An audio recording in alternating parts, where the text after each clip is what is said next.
खत्म कर दो इसे।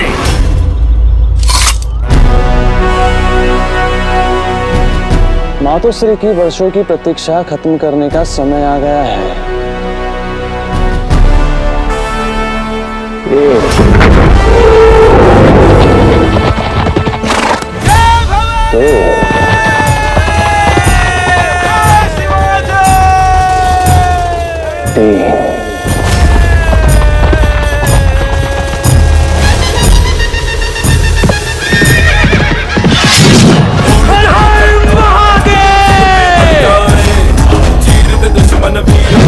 जोहट में आए खाली ना जाए बार, माने ना कभी ये हार, ऐसा मत जो मैदाने जग में झंडा लहराए।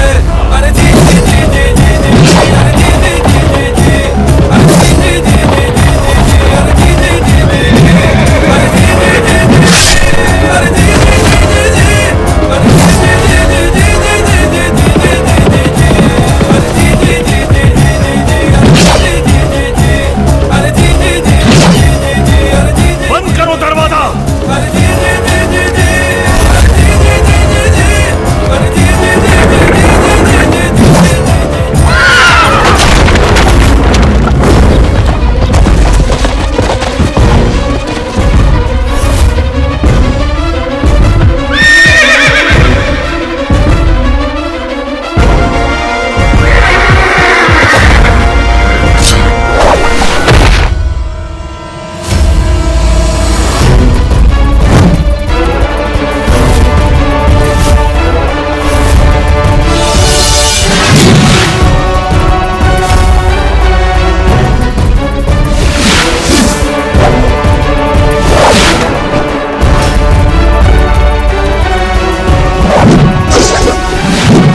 तीर चलाओ।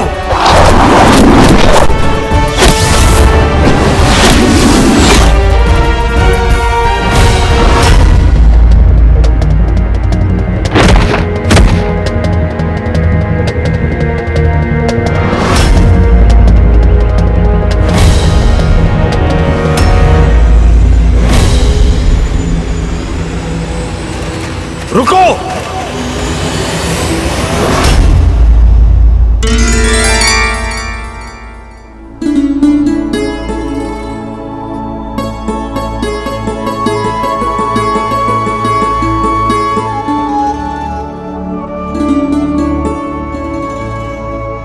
चिम्माजी अप्पा का पत्र है। हाँ, हम समझ गए थे। चेहरे पे निखार जो है, तुम बहुत भाग्यशाली हो रकमा। चिम्माजी अप्पा तुमको पत्र भी लिखते हैं और उसमें कविताएं भी होते हैं। वो तुमने क्या कहा था? हाँ, चंद्रमा को देखा तो तुम्हारी याद आ गई।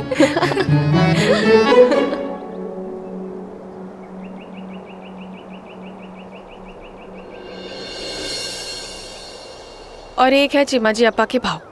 पिछली बार जब वो घर आए थे तो रात को चंद्रमा को देखकर पता है क्या कहने लगे? कहने लगे मुगलों की तोप का गोला ऐसे ही होता है। अरे अगर दिन रात मुगलों के बारे में ही सोचना है तो जाए ना, जाके उनसे विवाह कर ले। हमारा क्या काम?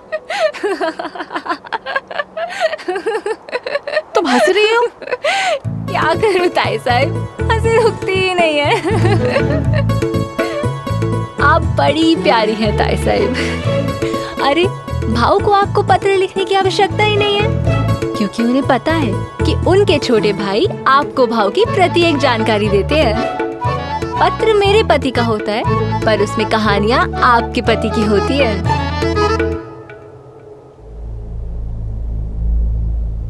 हमें कहानियां नहीं चाहिए रकमा, हमें तो वो चाहिए।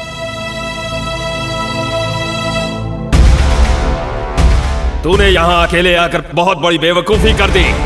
बाजीराव कहीं अकेले नहीं आता, उसकी तलवार भी उसके साथ आती है और उसके तेवर भी। तू भी यहाँ मरेगा और तेरे तेवर भी। मेरे सिपाही तुम्हारे इतने टुकड़े कर देंगे, इतने टुकड़े कर देंगे कि तुम्हारी माँ भी ये देखकर परेशान हो जाएगी कि किस किस टुकड़े को कलेजे से लगा कर रोऊं। कटना तो तुम्हारे भाग्य में पहले से ही लिखा था। माँ का नाम लेकर अच्छा नहीं किया तूने। मारो।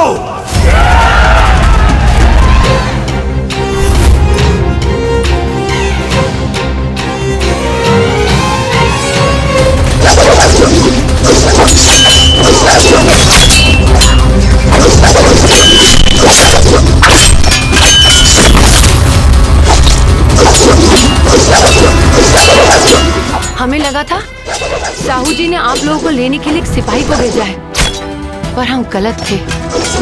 ये तो पूरी फौज है। इसकी तलवार दुश्मनों का सामना ऐसे कर रही है जैसे धूप बादलों को चीर कर जमीन तक पहुंच जाती है।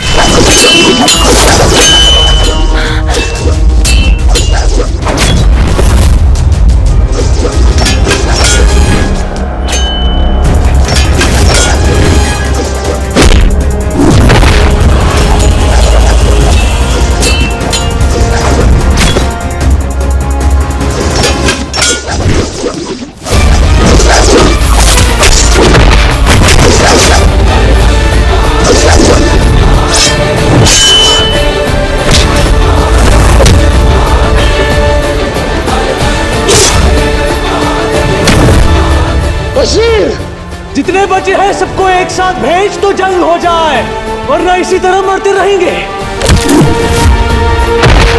राहुल, अब तू मुगलों की ताकत देखेगा गुस्ताख। मारो इसे। हर हर महादेव।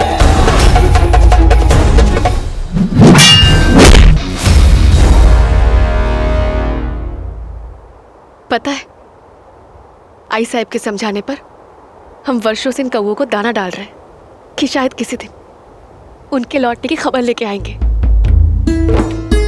लेकिन ये बेशरम दाना चुक करके चले जाते हैं और हम प्रतीक्षा करते रह जाते हैं। प्रतीक्षा करना जैसे हमारी आदत सी हो गई है, और मायूस करना इनकी। ताई साहब, प्रतीक्षा की एक बात सबसे अच्छी होती है कि वो एक ना एक दिन समाप्त हो ही जाती है। पर मन को कैसे समझाए? मन सब जानता है पर समझता ही नहीं है। पता है मन क्या चाहता है? ये मन तो चाहता है कि कभी हमारे नाम का भी पत्र आए जिसमें उनके हाथों से लिखा हुआ हमारा नाम हो, काशी। रकमा, हम सौगंध खा के कहते हैं कि उस छोटे से कागज के टुकड़े पे अपने गहने जेवर सब कुछ निछावर कर देंगे, क्योंकि हम गहनों से नहीं सजते, हम तो राव के होने से सजते हैं।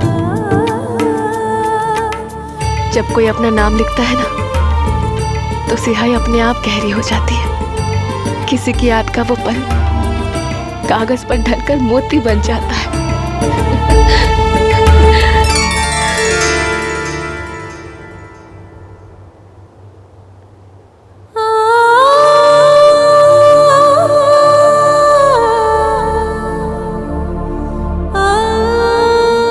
राव की जिंदगी में लोहे की जगह है, मोतियों की तो है ही नहीं।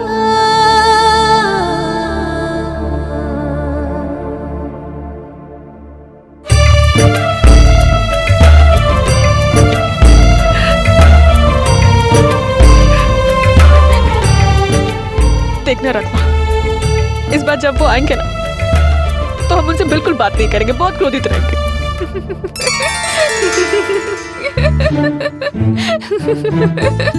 हम यहाँ पे क्रोधित है, दुखी है, और तुम हंसी जा रही हो। क्या करूं ताई साहब, हंसी रुकती ही नहीं है। तुम और तुम्हारी हंसी। अच्छा ठीक है, लगी शायद। आप भाव को देखेंगी तो क्रोध तो क्या स्वयं को ही भूल जाएंगी ताई साहब। हम क्या करें रकमा, क्रोध करे ना करे, लेकिन चिंता तो करेंगे ना।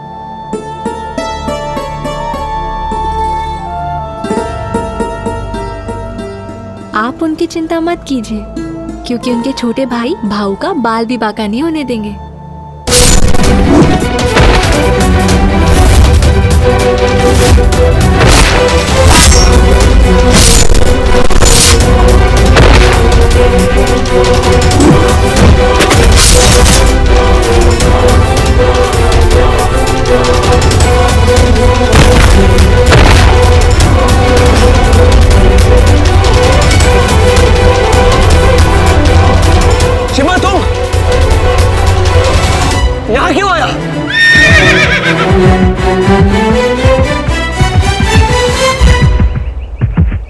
प्रतीक्षा करते करते थक गए थे भाऊ, लेकिन आप आज कुछ अधिक समय ले रहे हो।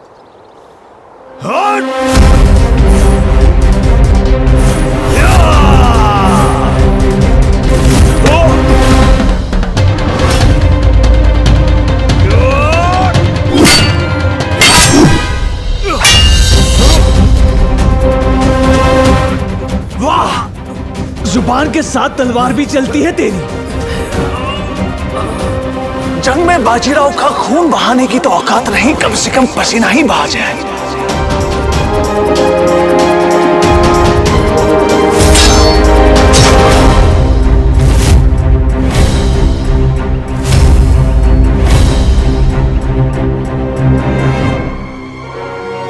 हे महादेव, इस वीर की प्राण रक्षा करना।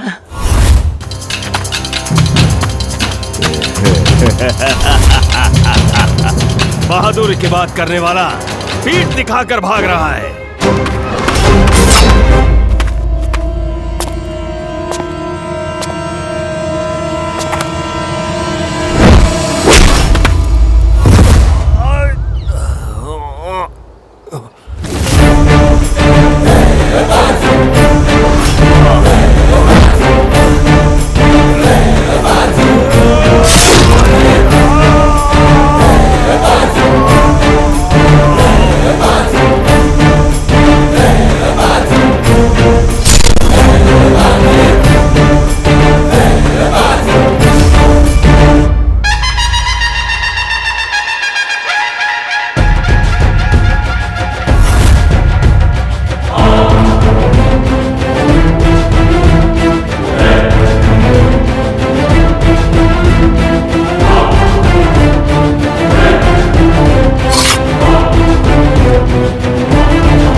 प्रणाम मातोश्री।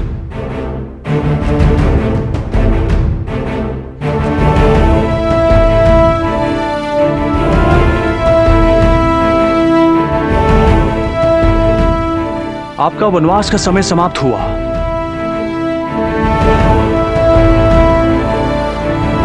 आपके बेटे हमारे राजा शाहू महाराज ने हमें आपको घर लाने के लिए भेजा है।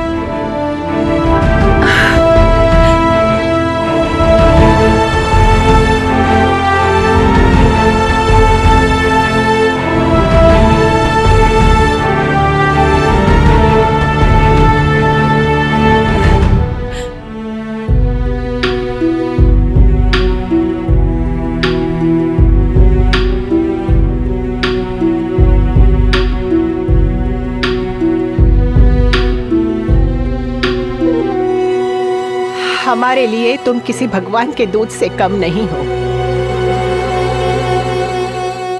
मगर तुम्हारी माँ तुम्हें किस नाम से पुकारती है? बाजीराव बल्लाड़ भट्ट।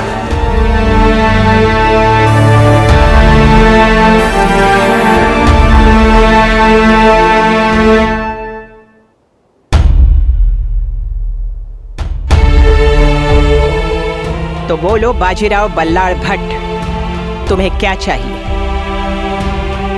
तुम जो मांगोगे वो हमारा बेटा जरूर देगा।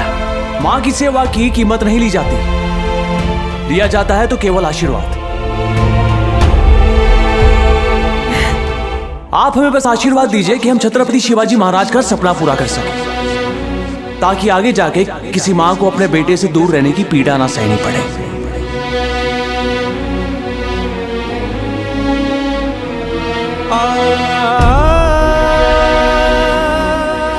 इतने वर्षों तक महाराज को जो स्नेह और प्रेम दिया है आपने, शाहू महाराज ने आपके लिए, उस प्रेम और स्नेह के लिए ये मिठास भेजी है।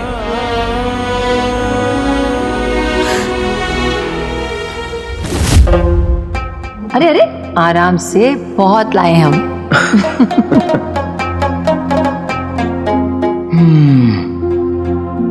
वर्षों से ना इनकी मिठास बदली है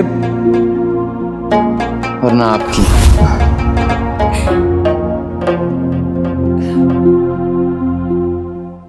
नफरत गैर को कैदी बनाती है, तहजीब गैर को मेहमान बनाती है,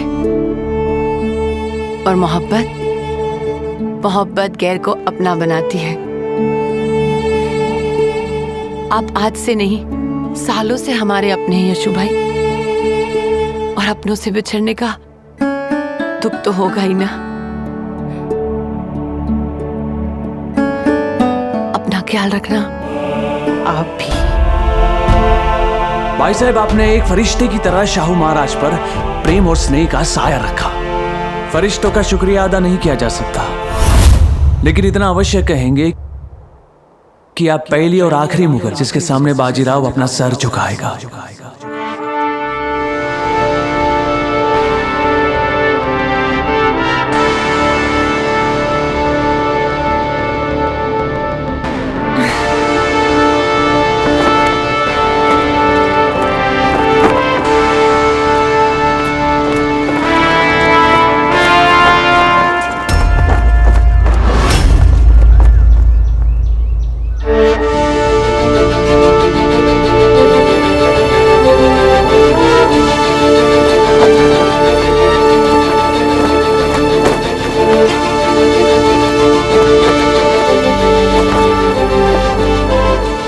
इस देश के भाग्य में जो अपने हाथों से स्वराज्य लिखेगा वो आप ही का पुत्र होगा।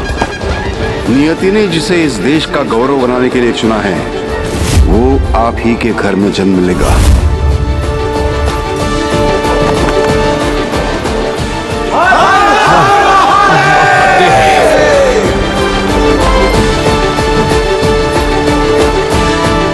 अपना बाजीराव अब लंबा ही नहीं, ऊंचा भी हो गया है काका।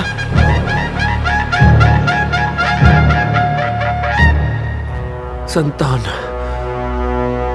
पिता के कंधे पर बैठकर उससे भी ऊंची हो जाती है, पर गर्व का क्षण तब होता है जब संतान को ऊंचा होने के लिए पिता के कंधे का सहारा न लेना पड़े।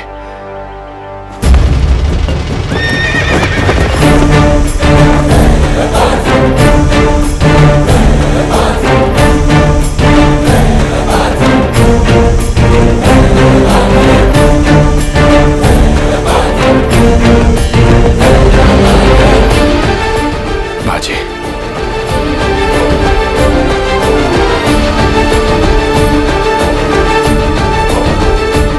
मुहिम कामयाब हुई पेशवा साहब।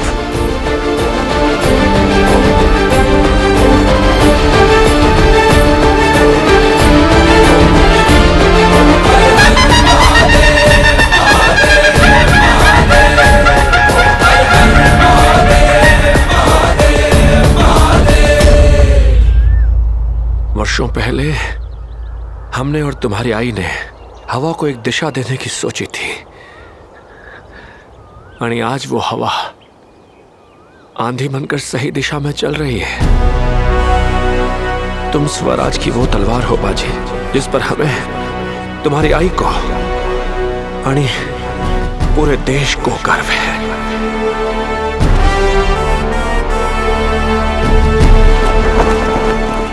आज इस मुगल खेमे में केसरिया रंग लहराया है। एक दिन इसी तरह दिल्ली पर केसरिया रंग का परचम लहराऊंगा मैं। जब तक इस धरती को मराठी ध्वज के नीचे नहीं लाऊंगा तब तक मृत्यु को एक बार नहीं 100 बार हराऊंगा।